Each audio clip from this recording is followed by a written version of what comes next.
presented by Nollywood Music.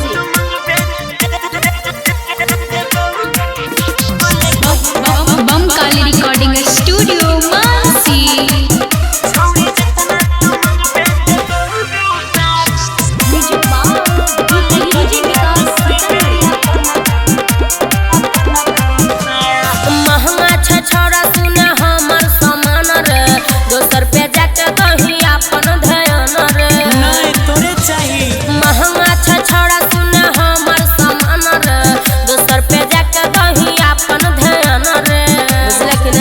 सही दाम खातिर रखले छियै हम छुपा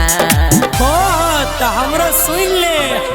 छौड़ी जतना तू मंगबे देबौ रूपा बोले कहिया देखैबे अपन गुफा छौड़ी जतना तू मंगबे देबौ रूपा बोले कहिया देखैबे अपन गुफा छौड़ी जतना तू मंगबे देबौ रूपा बोले कहिया देखैबे अपन गुफा Mixed by Guddu Gudes. Presented by Nollywood Music.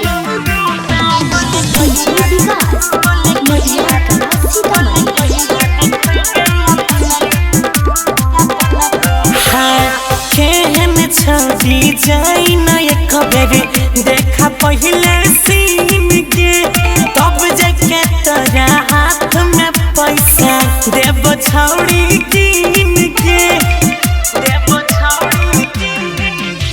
बुझ गेलियो सब तोर चाल रे दू नंबर नै छै माल रे अच्छा घाटा लागे नै देबै हेतै मुनाफा गे छौड़ी जतना तू मंगबे देबौ रूपा बोले कहिया देखैबे अपन गुफा छौड़ी जतना तू मंगबे देबौ रूपा बोले कहिया देखैबे अपन गुफा छौड़ी जतना तू मंगबे देबौ रूपा बोले कहिया देखैबे अपन गुफा Mixed by Guddu Gudes. छौड़ी जतना तू मंगबे देबौ रूपा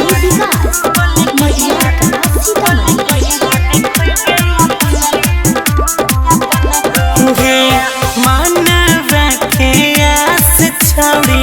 हमारो पुराई दे पड़ल छियो पीछा कब से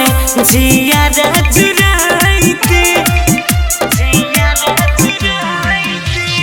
बनन छोरा तू चालू रे बुझन टमाटर आलू रे